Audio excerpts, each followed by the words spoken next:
doktor saya di bidang psikologi Islam. Jadi itulah pendidikan saya. Ya mudah-mudahan dengan keterangan ini, kalau kemudian teman-teman semua ya ada sedikit keperluan terhadap hal-hal yang menjurus kepada bidang keilmuan saya, ayo insya Allah kita semua akan saling berbaur, saling membantu, saling menyemarakkan dakwah ini ya. Saya suka teras dakwah, tadi kaosnya berbunyi teras dakwah terus dakwah. Nah, saya usul jadikan tagline baru ya. Awalnya harus pakai dakwah. Dakwah makin terasa di teras dakwah. Nah, ya. Cakep kan? Nah, tulis. Langsung update status gitu loh, ya. Dakwah makin terasa di teras dakwah. Nah, nice quote by Sagiran. Nah, kasih tanggal hari ini ya kan. Nah, langsung twing, saya yakin banyak yang like. Nah, nanti nama saya di tag Sagiran Bedah. Nah, cuman maaf nggak bisa nambah follower, udah penuh. Baik,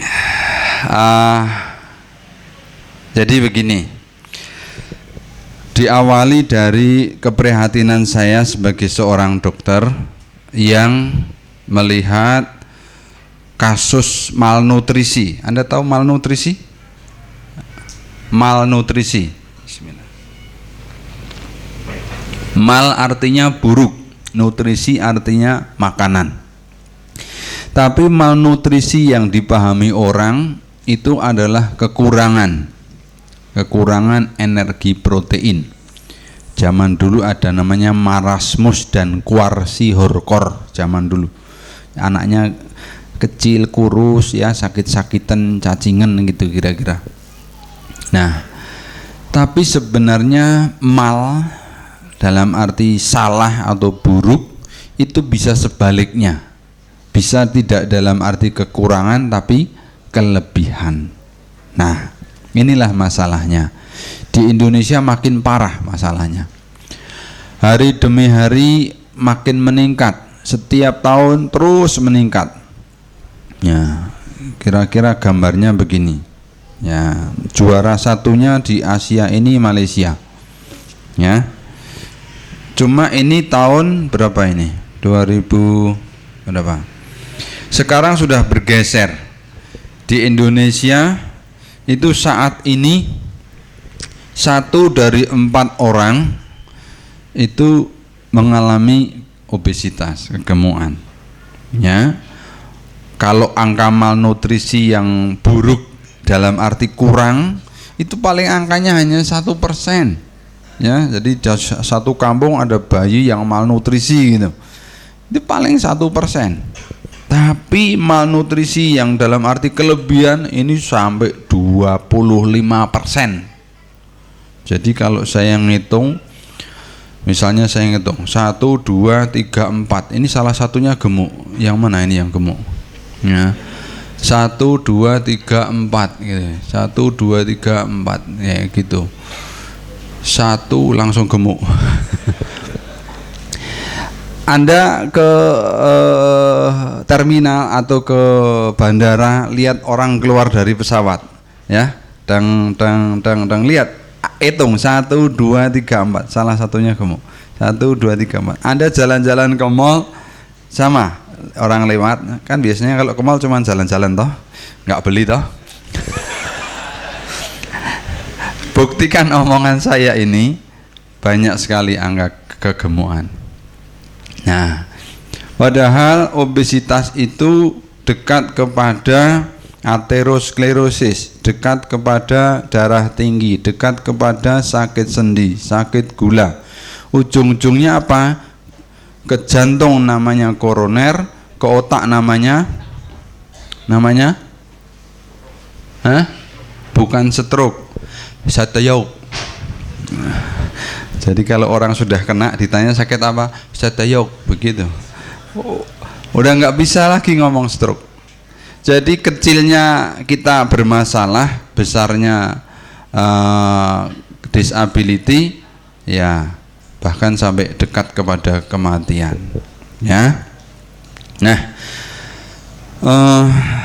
penyebab kematian menduduki peringkat 5 tertinggi, termasuk di situ adalah obesitas. Oleh karena itu, mari kita sadari bersama. Ya, sekarang mari kita sadari, ya, kira-kira kita ini gambarnya seperti yang mana? A, B, apa C, apa D? Ya, silahkan. Ya, wah nggak ada saya. Apa? E katanya.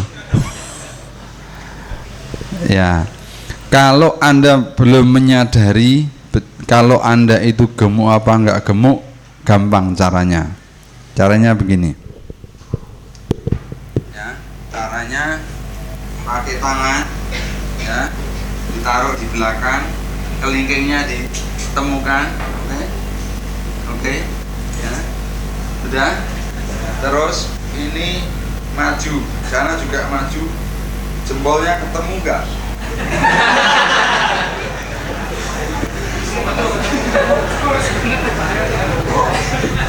Ketemu nggak? Ketemu Ustadz, tapi tambah 1 jengkal. Ketemu Ustadz tapi nahan perut. Ya, itu cara yang sederhana. Nanti teman-teman pulang ke rumah, orang serumah dicek semua, ya, dicek semua. Sederhana sekali. Ketika jempol itu tidak ketemu di depan, artinya lingkar perut kita itu melebihi 4 jengkal, ya kan? Kita sudah mulai masalah itu, ya. Kita mulai masalah. Nah, kalau mau diukur boleh, ya. Pria maksimal 90 cm, wanita maksimal 80 cm. Kalau lebih dari ini, dia harus mulai sadar bahwa dia itu gemuk. Ya, oh tapi saya kan fine aja. Nah, ini nanti saya jelaskan 5 penyakit orang gemuk, ya. Atau kalau mau dihitung pakai matematika boleh, mau dipoto silahkan, saya tahu kok, ya. Ya. Kalau mau dihitung silahkan hitung dengan rumus ini. Berat badannya ada berapa dalam kilo, per tinggi badannya berapa dalam meter, tapi dikuadratkan, ya.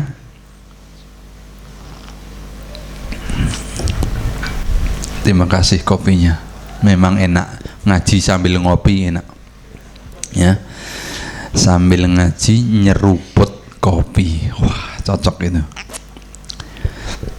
Baik, ya, itu rumus, silahkan nanti sudah tahu ya.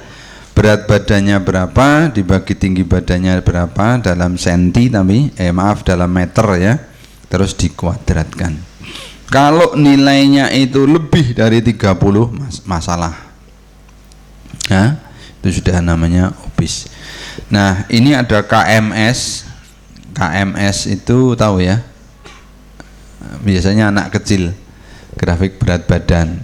Kalau berat badan itu di area merah, artinya dia gemuk. Harus berusaha diturunkan menuju ke hijau.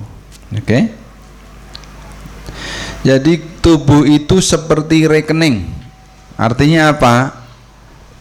Artinya harus dibuat supaya apa? Kalau rekening supaya apa?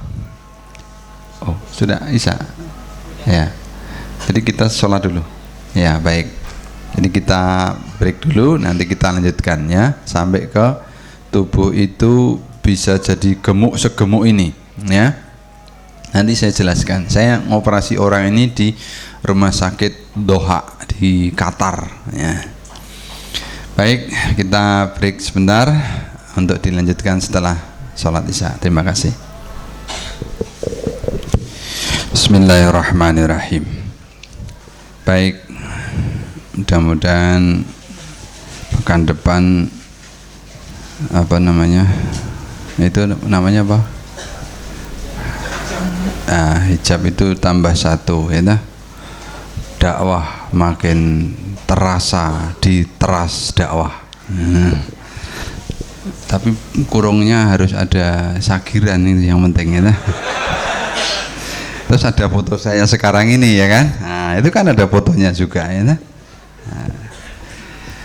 Masya Allah. Baik ikhwah sekalian, kita lanjutkan ya. Jadi begini.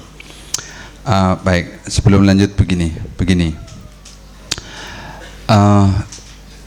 I'm very appreciate to you all ya, baik penggagas maupun yang meramaikan.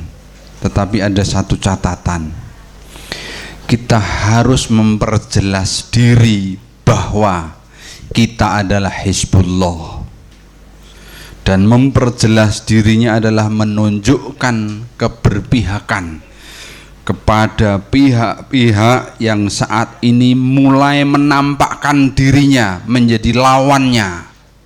Lawannya Hizbullah apa? Hizbus Syaiton. Ini yang penting.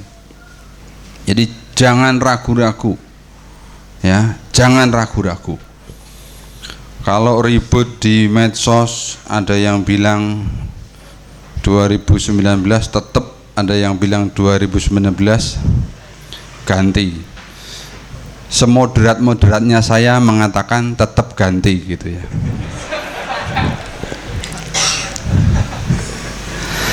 Biar dua-duanya kedapetan ya kan.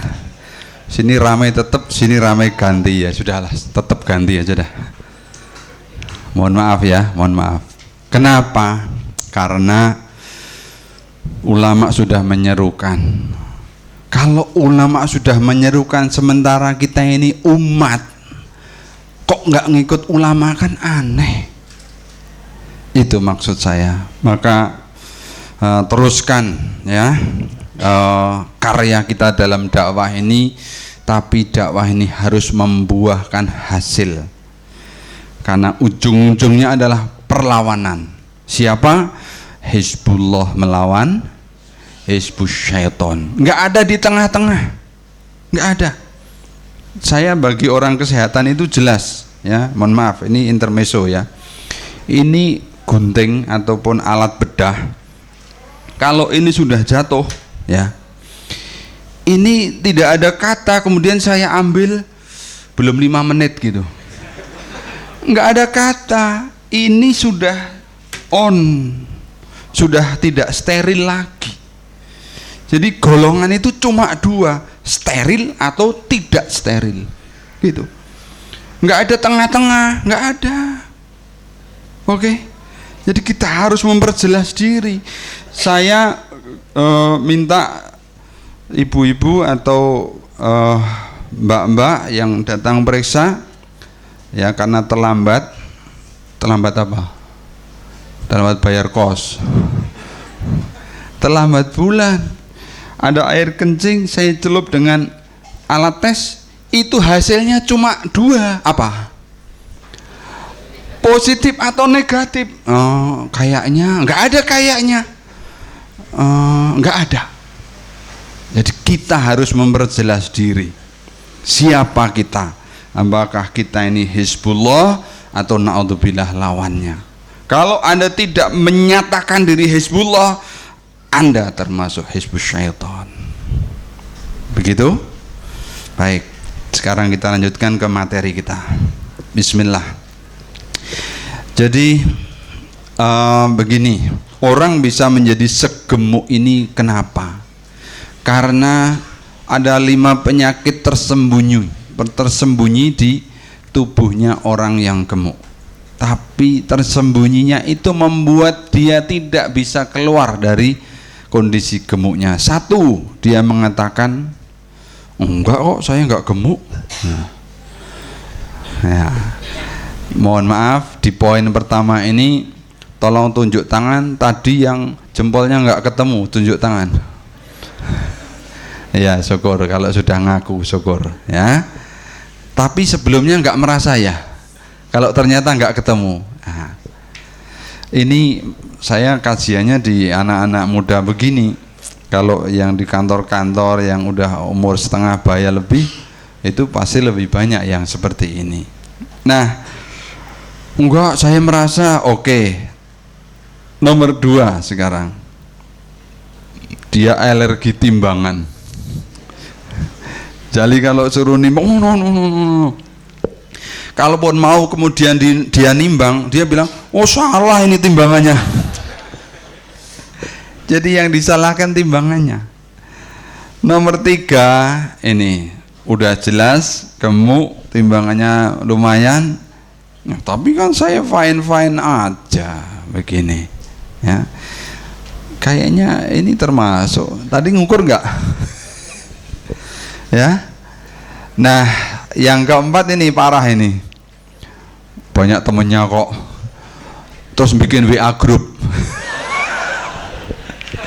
Ya, kalau yang putri itu BBB atau big apa? Terus beautiful gitu katanya. Ya. Big apa? Beautiful gitu. Aduh, macam-macam. Nah, yang paling parah yang terakhir mengatakan, gimana? Saya kan ini anak saya 3, saya nyuapi nggak habis. Ya. Ini penyakit ibu-ibu ini. Udah beralasan pakai dalil lagi. Innal mubadzirina kana ikhwana syayatin katanya. Ya, jadi udah beralasan pakai dalil lagi. Nah, saya bilang, ibu, itu mau ditaruh di dalam perut juga tetap mubadzir. Wong perutnya udah nggak butuh diisi, tapi diisi juga. Ya udah melembung jelas, ya. Kalau niat mau begitu, ya jangan makan dulu, nyuapi dulu. Ya, satu anak nggak habis, anak kedua nggak habis, anak ketiga nggak habis, udah cukup. Dianya udah makan duluan, ya kan? Nah, habis itu nyuapi nggak habis, sikat. Ma, papa nggak pulang, ya udah makannya dimakan aja. Aduh, tambah lagi ya. Oke, jadi jangan lagi beralasan. Bismillah. Bisakah langsing? Saya nggak tahu ini bisa main nggak. Bisakah langsing? Ya. Oh iya, ini ternyata ada soundnya. Bisa nggak bunyinya soundnya? Ya sudah, nggak apa-apa.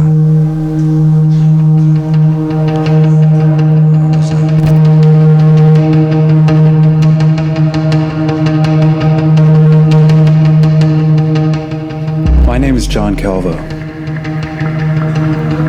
Some people spend their entire lives trying to fulfill a lifelong dream. And I feel I've finally gotten closer to fulfilling mine. For some people, their dream is to become rich or famous. My dream was simple. Ever since I was a little kid, my dream has always been to lose weight and become fit. I was a big guy all my life, and on April 2010, at 5 foot 5 inches, I reached my highest weight of 340 pounds. I tried losing weight dozens of times since I was 7 years old, but each time ended in failure. No matter what though, this time I wasn't going to quit. I began dedicating my entire being to achieving my dream. And I've now lost over 175 pounds. I've experienced a lot of hardship in the past 2.5 years.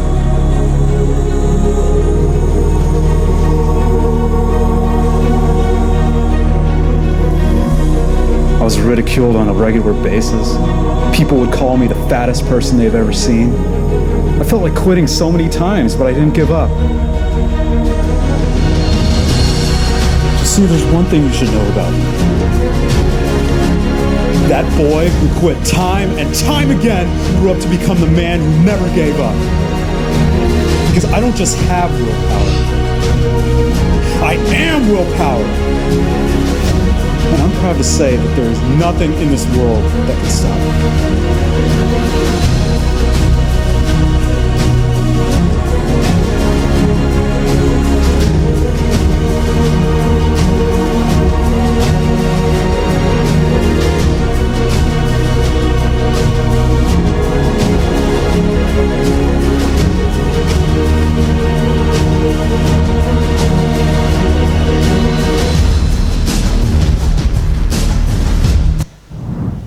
Ya, baiklah. Saya kira di antara kita semua belum ada yang lebih gemuk dari beliau ini, ya. Jadi saya kira sangat-sangat mudah bagi kita untuk kembali kepada berat badan ideal. Sebelum saya lanjut, begini. Target saya dari ceramah malam ini adalah teman-teman semua memanfaatkan pengetahuan ini baik untuk diri sendiri atau keluarganya atau temannya, ya, untuk kembali kepada berat badan ideal dan tubuh yang sehat. Saya juga masih terus berusaha untuk itu.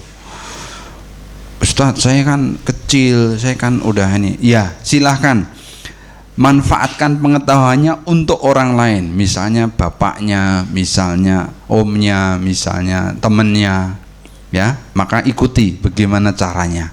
Oke?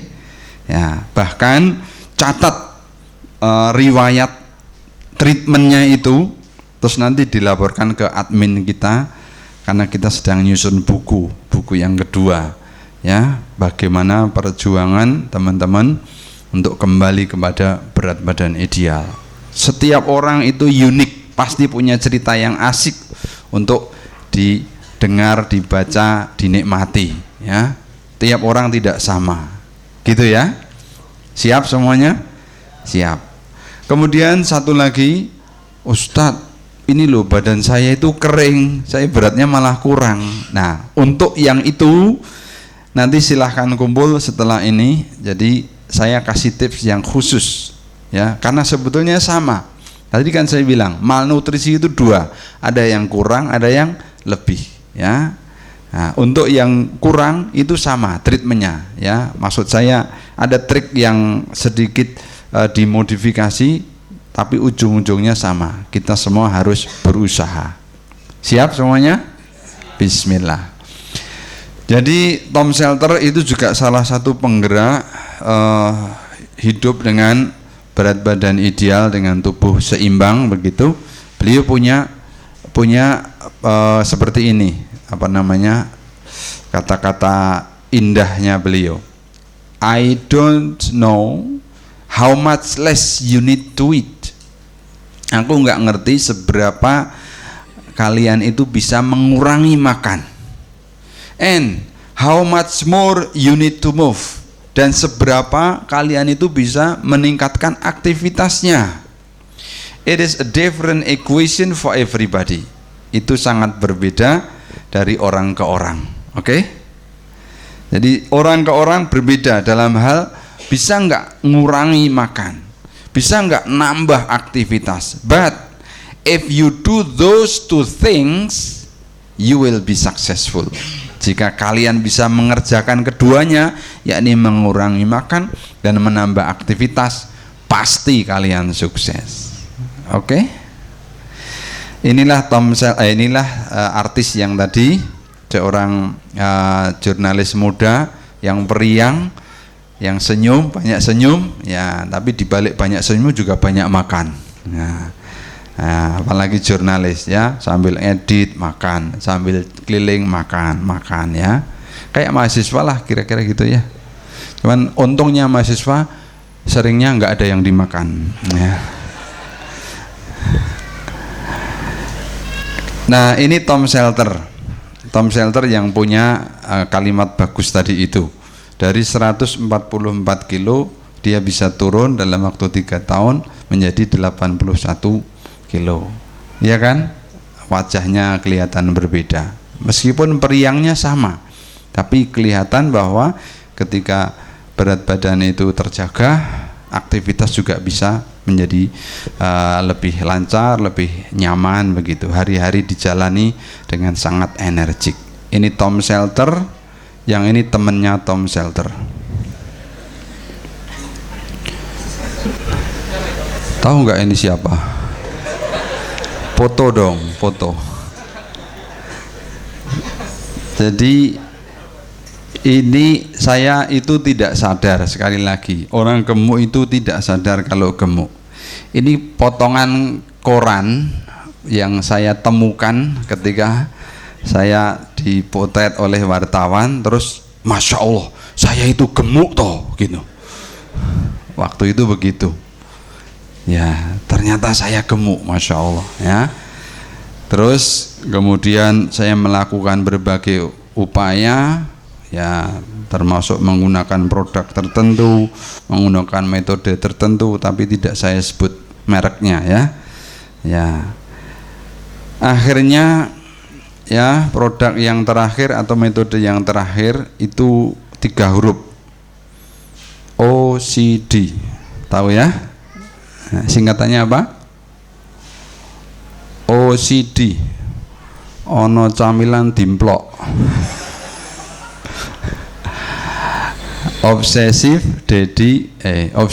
Compulsive Diet. Jadi dietnya Mas artis itu Deddy Corbuzier. Ya, jangan salah kalau ono camilan dimplok dajinya Deddy kok bulet. Ya.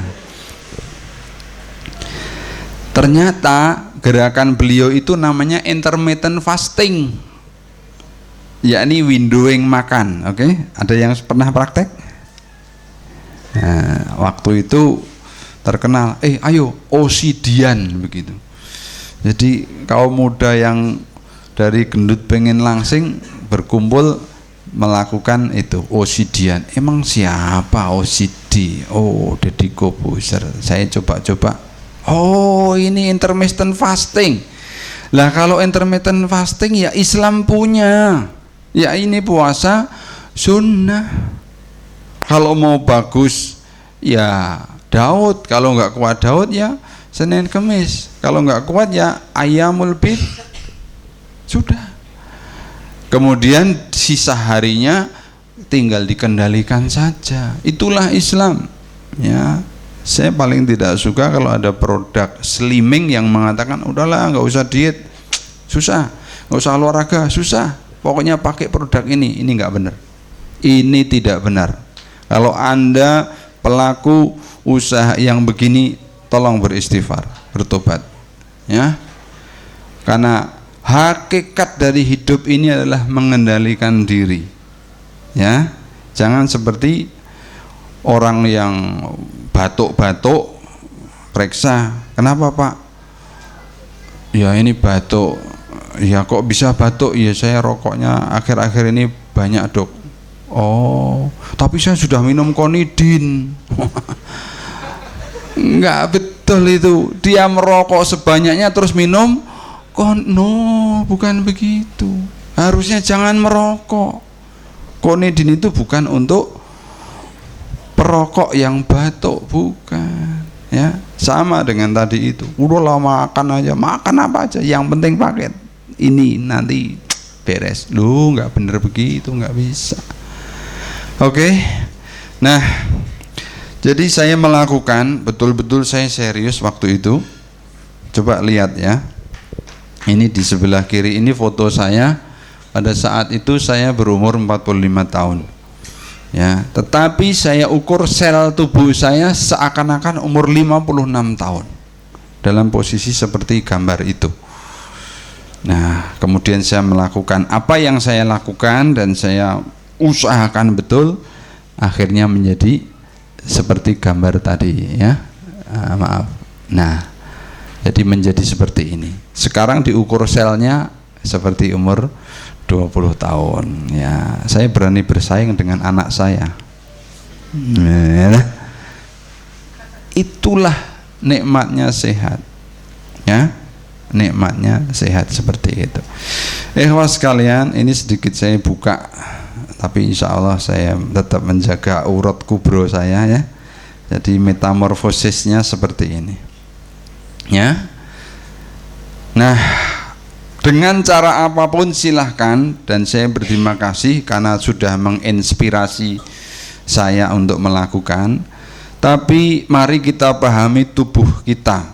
Tubuh kita itu adalah sistem yang sudah berjalan sedemikian rupa menurut sunnatullah, dan menjaganya adalah amanah. Ini yang penting, ya. Maka kita harus jaga seluruh sistemnya supaya bisa bekerja sesuai dengan kodratnya tubuh kita. Yang laki-laki, yang perempuan, yang kerjanya berat, yang kerjanya sedang, yang kerjanya ringan, dan seterusnya.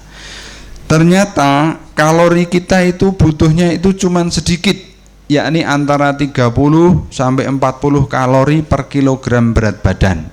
Ya, saya tadi dikasih kopi. Ini kira-kira hitungan kalorinya ya antara 50-60 kalori segini ini. Misalnya begitu. Kalau pakai gula putih, gula manis, itu bisa 100 kalori itu satu apa namanya, cangkir itu. Nah, saya menjadikan Rasul sebagai teladan. Beliau Rasulullah SAW mengatakan, tidaklah seorang memenuhi satu wadah yang lebih buruk dari perutnya. Ya, kalaupun harus diisi, isilah sepertiga.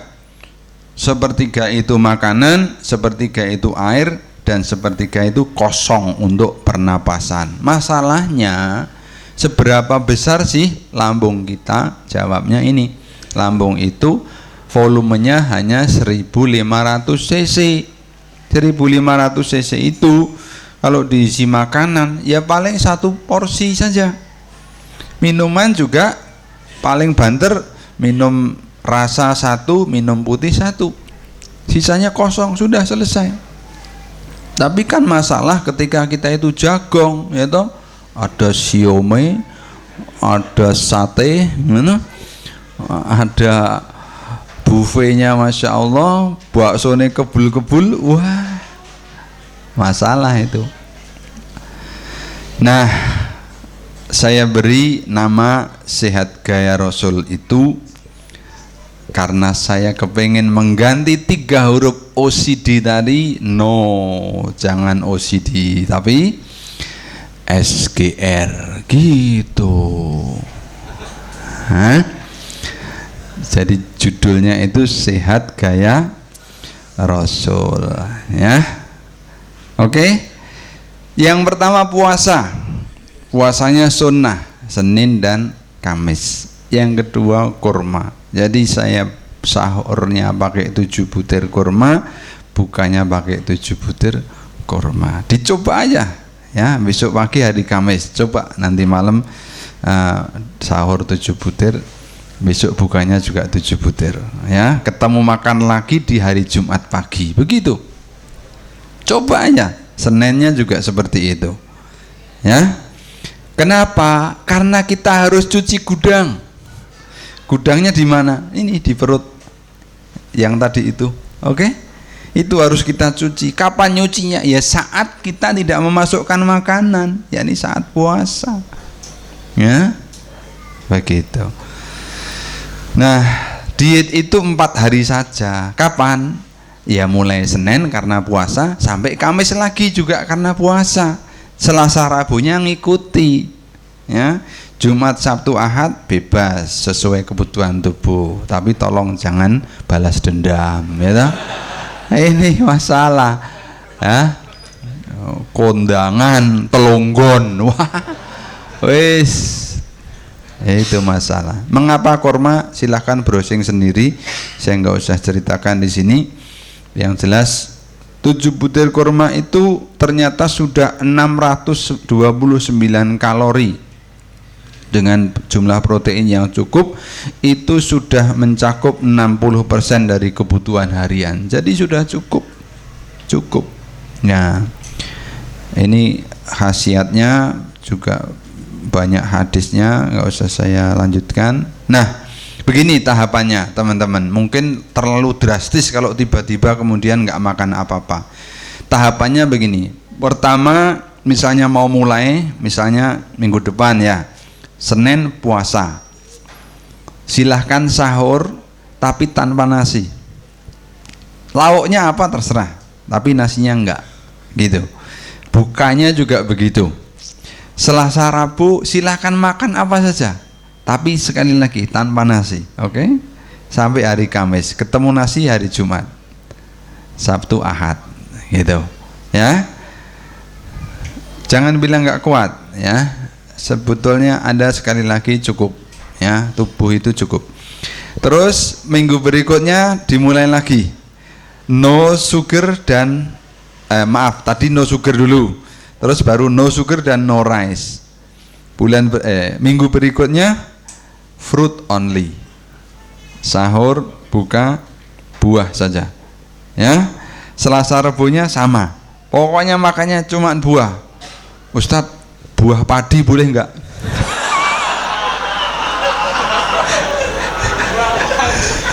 Mulai toh, mulai ngaco itu. Saya enggak makan nasi tapi arem-arem boleh enggak?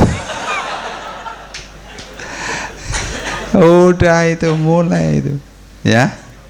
Nah, baru terakhirnya kurma tadi itu. Jadi kurma dipakai terakhir, artinya dalam 1 bulan kan minggu pertama no sugar, minggu kedua no sugar no rice, minggu ketiga fruit only, minggu keempat kurma. Cakep itu, rasakan udah, pasti berat badannya cek begitu, ya, kelihatan sekali.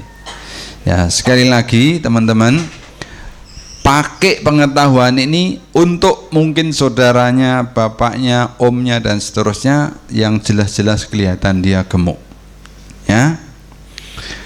Nah, kemudian mesti ditanya, olahraganya apa? Cukup 1 menit, ya.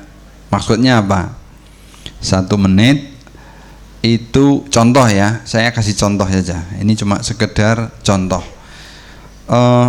Anda coba kamera diarahkan ke saya, di mana ya?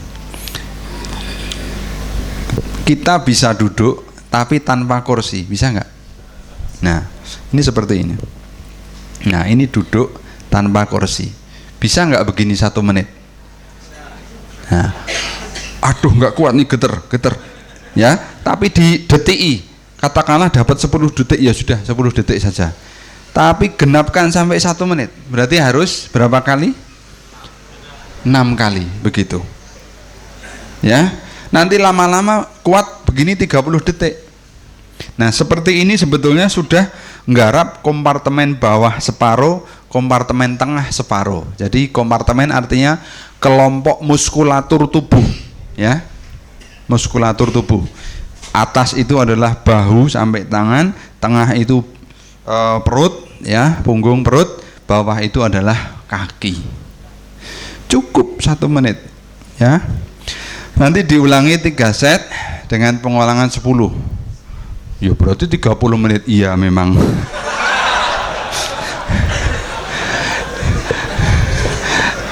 Jadi saya kan pengen membuat semua itu ringan, mudah begitu loh, ya. Gitu, ya. Jadi begitu. Insya Allah Anda jabarkan sendiri dengan kemampuannya sendiri. Yang penting dalam 1 hari ada 30 menit yang Anda sisihkan untuk mengatur 3 kompartemen tersebut. Ya, bismillah. Ini contohnya.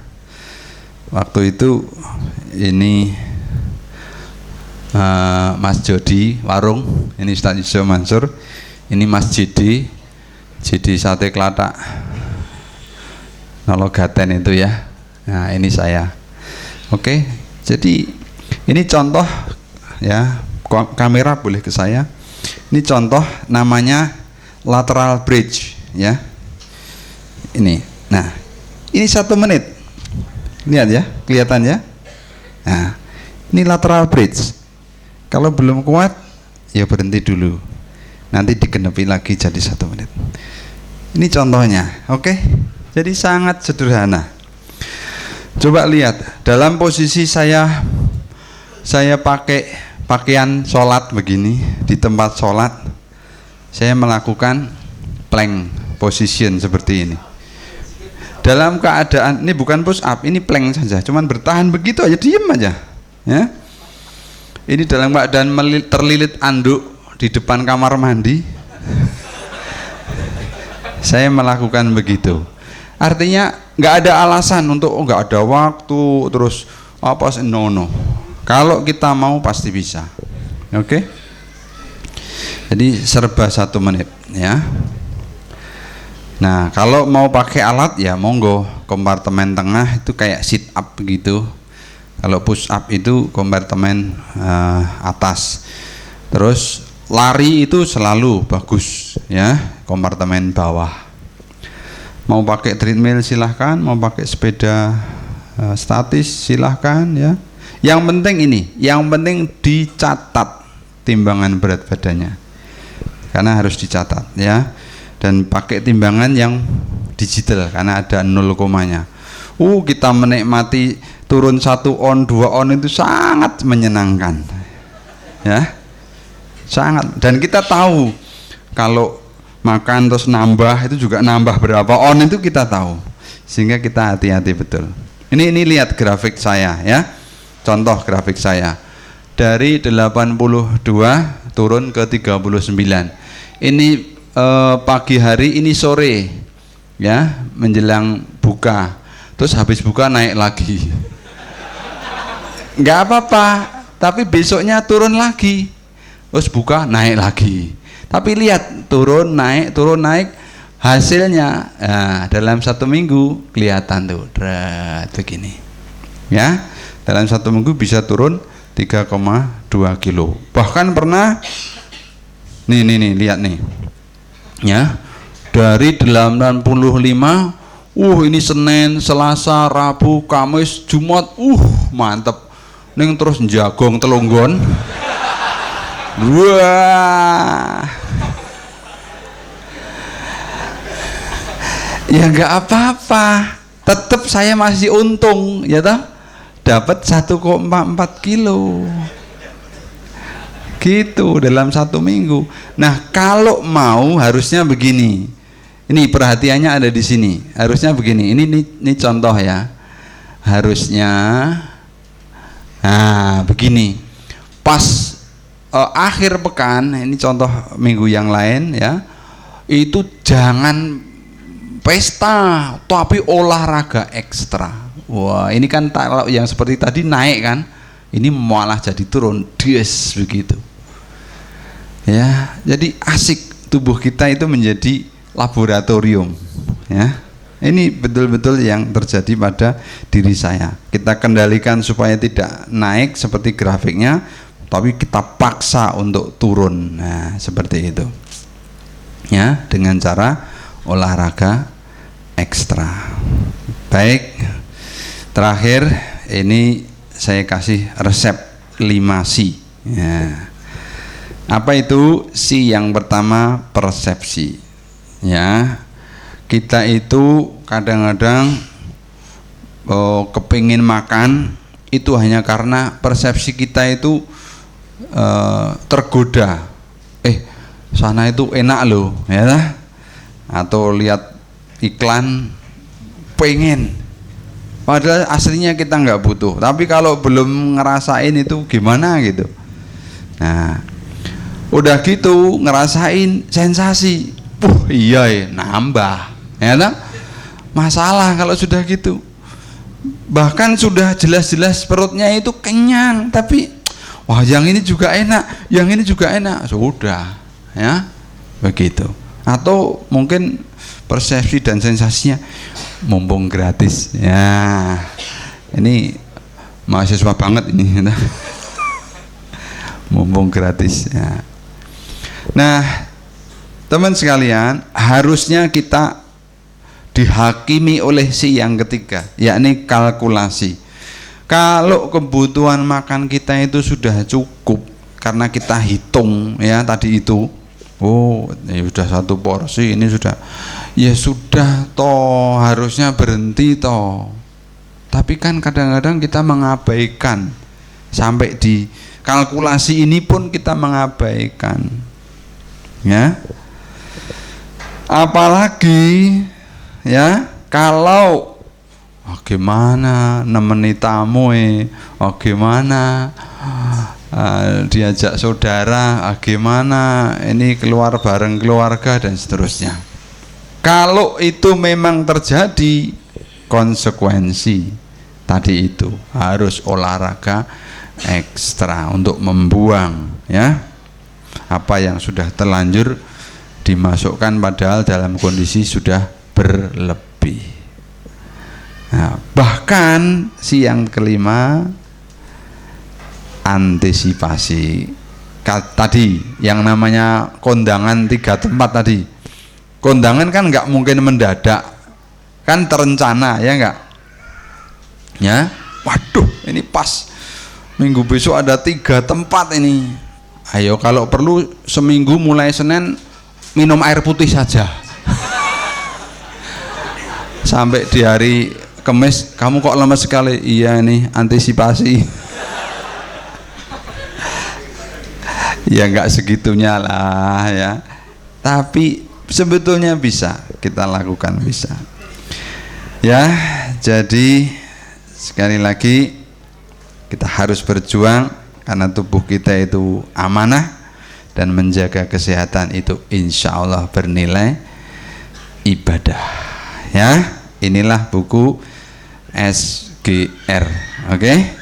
Sehat Gaya Rasul. Jadi bagi pemuda muslim jangan OCD-an. Emang Deddy Corbuzier siapa? Tapi gantilah OCD-an dengan SGR-an, oke? Ayo apa? SGR-an. Jadi yang diingat bukan Deddy Corbuzier tapi kok Sagiran. Rasul ini loh, Rasul kok Sagiran. Oke, demikian presentasi saya, mudah-mudahan bermanfaat ya.